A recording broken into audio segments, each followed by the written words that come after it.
Looks like it's going to be Miami and Atlanta in the first round. The one team I actually didn't want to see in the first round. Now, does that mean I'm afraid of them? No, I still believe Miami's going to win that series. However, of the three teams I believe Miami was going to meet in the first round, this was a team I wanted to see the least. Because I believed had we met Cleveland or had we met Charlotte in the first round, at most, it's a 5-game series. With Atlanta, this could go 6 games. I don't think it's going to be a 7-game series. I think Miami gets this in 6. Depending on how well we play as a unit, we might be able to get them out of here in 5. But this is still a team I did not want to deal with in the first round between the 3. Now, of course, a team I definitely didn't want to deal with in the first round was the Brooklyn Nets. Does that mean I'm afraid of the Nets? No, you just don't want to take on a powerhouse like that in the first round. I still believe we would have beaten the Nets if we met them in the first round. I've said that the entire year. I'm not going to change my mind. If we somehow meet them in the playoffs, I still believe we could beat them. But they'll deal with Boston in the first round.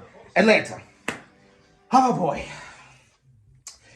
Here's my main reason. I have 2 reasons, in fact. 2 reasons as to why I did not want to see Atlanta. It's also the 2 reasons why I picked Atlanta to win, their 2 games and get into the play-in. Number 1, Trae Young. Trae Young is a proven star. He is a bona fide star that has proven himself in this league. Number 2, the Atlanta Hawks have playoff experience. They were in the Eastern Conference Finals last season. They've proven themselves. Now, when you look at matchups per se, you could probably argue Cleveland would be the better matchup in terms of going up against Miami. They would be a better fit as opposed to the Hawks. But Cleveland is a young team. Charlotte is a young team. They don't have playoff experience. Do you know who has playoff experience? Atlanta. Do you know who has playoff experience? Trae Young. He helped lead his team to the Eastern Conference Finals last season. So, that's 2 of the reasons I didn't want to deal with them in the first round. In fact, I didn't want to deal with them at all. But I already knew at the same time while I didn't want to deal with them, I picked them to make the playoffs because I knew they were going to. They have the experience. They legitimately have the experience. So now you got to deal with the experienced Hawks team in the first round. Still think Miami's going to win. I'm not going to sweat it. It didn't matter who came and took that 8th seed. As long as it wasn't a situation where... Actually, it wouldn't even mattered. Because, even if you would have gotten Brooklyn, probably still would have won that one, too. I don't trust Brooklyn for a 7-game series because you're asking KD and Kyrie to play perfect games for 7 straight games. They got to play 40-plus minutes, and they got to play perfect games 4 times and find a way to win. So even if we would end up with Brooklyn, that would be a 7-game series. But this Hawks team, they're a tough team. At most, I think this is going to go 6 games with Miami, but, we'll see what happens. In terms of the game, Cleveland played well. They had it in the first half. Overall, Garland played well. Jared Allen came back. He played well. Karis LeVert played well. Markkanen was hitting everything. Mobley played well. The team played well. Cleveland played well. But here's the thing. Atlanta has that experience. This was a playoff atmosphere. And this Hawks team is not afraid of the moment. When we went into halftime, I looked at the stats and I saw what was happening. I was watching the game anyway, so I knew what the whole score was. Heading into halftime, Cleveland was up by 10.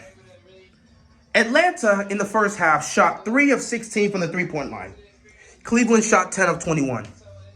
You made 7 more threes than them, but you only had a 10-point lead. That was enough to tell me that Atlanta would probably be able to pull off this comeback. Not to mention, again, it's a playoff atmosphere, and if you watched the Hawks last season, there were times where they were down by double digits. Go back and look at the Sixers series. They've been in this situation before, in do-or-die situations in a playoff atmosphere. They've responded, and they've been able to win those games. So, I knew if it was within distance, such as 10 points, it was only a matter of time. But most importantly, the reason they won this game was because of one Trae Young. I don't know what possessed the Cavs fans to do this, but apparently they either just don't pay attention or they wanted their team to lose. Did you not see what happened when the Knicks fans decided to do that nonsense? Did you not see what Trae Young did to them? Apparently they didn't, because they were up by double digits getting into the second half. Trae Young in the first half had a terrible half. 6 points. He was shooting terrible from the field. He just looked bad. 6 points in the first half for him. Oh, boy. Man, that was bad. But, you get into the second half. In the second half, they're having the lead right now. Everything's okay. And then the Cavs fans all of a sudden felt comfortable enough to yell the magical words. F Trae Young. F Trae Young. They started chanting that. And Trae Young loves when people say this. He loves when the fans say it. He feeds off of the negativity of fans because he loves proving them wrong. When the Knicks did it, he proved them wrong. And the Cavs did it tonight, so he was like, I got to prove him wrong. He was playing bad in the first half. Second half, all of a sudden, they start chanting. And all of a sudden, you got Trae Young here looking like MJ, taking things personally, like, oh, you F me? F me? Okay, let's go. 6 points. 6 points in the first half for Trae Young. This man dropped 33 points in the second half. He dropped 33 points in the second half. Are you serious? Trae Young just started hitting the logo threes and the deep threes, and I was like, it's over now. When he started getting, he had like, I don't know if it was back-to-back, but in 3 possessions, he hit like 2 deep threes. He damn near went on an 8-0 run by himself. And all of a sudden, I'm looking around like, oh, Trae Young's hitting deep threes now? And y'all just letting him take these shots? Like, look at this. What are they doing? What are they actually doing? They were just leaving this dude open for 3. Why were they doing this? Look at this. They couldn't stop him. He was hitting his floaters. Nothing they could do. Nothing they could do. At some point in the fourth quarter, it didn't matter who switched on to this guy. He just kept cooking them. He just continued to cook them. There was nothing they could do at that point. And, you know, it was getting tough. But, you know, he did have his guys here. Oh, my God. That D3 right there pretty much. And the shimmy. Oh, boy. That pretty much put this game on ice. But, you know, he still had his guys here. He still had Herter doing his thing. Still had Gallinari. And, oh, look at that, man. Woo. Oh, my God. Trae Young is disgusting. But, yeah, Bogdanovich and Herter and Gallinari, they were all doing their thing. And Hunter, they were all doing their thing. You know, these guys were out there just doing what they need to do because they've been in this situation before. If you saw the way the Hawks came out in the second half, you could see that they just had no fear in their hearts. None. No fear. They've been in this situation before. They've been in this exact position several times in the postseason last year. So they weren't worried. They weren't worried. They knew what they had to do. And at the end of the day, Trae Young came out, ended them.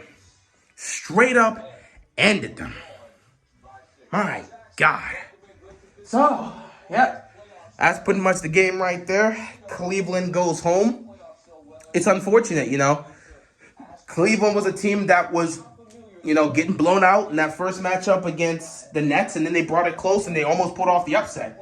This time, they had the lead, they had the advantage, they had the double-digit, you know, gain, and it looked like they could take it. But again, you're going up against a much experienced team who's got a bona fide star in, you know, Trae Young, and he was ultimately the difference maker. They could not guard him in the fourth quarter. They could not stop him in the fourth quarter. They kept giving him space, knowing that he can make those deep threes, and he kept on killing them. It is what it is.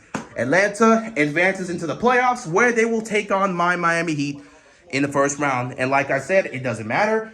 Didn't want to deal with them in the first round, but since we do got to deal with them, it'll probably be at most a 6-game series. You know, depending on how Miami plays and how they look down the stretch in these games, you know, Miami could go out. If Miami is firing on all cylinders, I could see this being a sweep. I could really see this being a sweep if Miami is hitting on all cylinders. We'll see how the whole Capella injury plays out, because he did get injured in this game. I don't know how he's going to look, but yeah, what is it? About 36 hours. 36 hours. Miami's going to play Atlanta in 36 hours. So we'll see how that progresses. But I don't even know. It seemed like it was a bad injury. I doubt he'd play in game 1. So we'll see what happens with that. But yeah, at most, this is a 6-game series. I'm taking Miami, of course. I believe they can win this. And we'll see what happens. With that being said, that is all I got. And I'm out of here, man. Peace.